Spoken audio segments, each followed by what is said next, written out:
DIY furnace cleaning, what you can and can't do safely. So if you have a furnace, what I always recommend is being in your mechanic room at least on a monthly basis, just to be aware. Now, coming inside of your heating season, every once in a while you want to pull the front cover off your furnace to be able to just do a visual inspection. The thing you're looking for mainly is water staining. Now, the water is going to come in two different areas. Down here, we can see on this furnace that there was some rust staining, so we know that the condensate trap was leaking. Now, that might be something that if you're half handy, you're able to tighten up some of the gear clamps and then inspect. And then you're looking up top in the middle section for water as well, and any rust staining.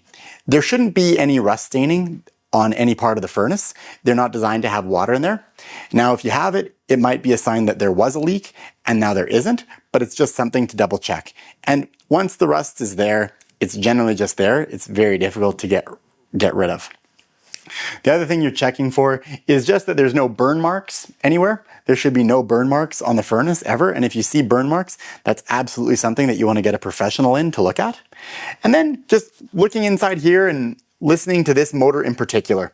This one shouldn't really make a lot of noise. If you're hearing like a high-pitched squeal or a whine, that's generally indicating that this inducer fan is on its last legs. And then what you'll notice too is when you pull off the front cover on this lower furnace, this is going to be the door switch. All of the furnace shuts off at that time. So you won't be able to do any form of inspections and operational checks when the door cover's off. And when you pull that door cover off, what you're really looking for is that the furnace filter hasn't been sucked into the fan and that there's no water at the bottom. Beyond that, I wouldn't touch anything, and that's probably the most important thing to remember. Don't touch the wires, don't touch any of the hoses if there's no need. You're really performing a visual inspection to give you an idea whether or not you have a problem.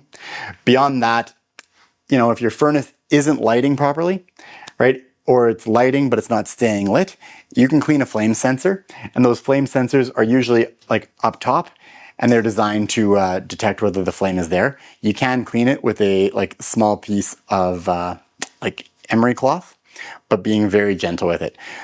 Beyond that, our recommendation is usually hire a professional. The biggest thing you can do is be proactive by being able to find the model number and the serial number of the furnace and take a photo from far away, and then being able to give the technician an idea of what problems that you're having before they come out. It decreases the cost of potentially running for parts if there is a problem, and it gives the technician a little bit more of a heads up to think about your job before they dispatch to your site.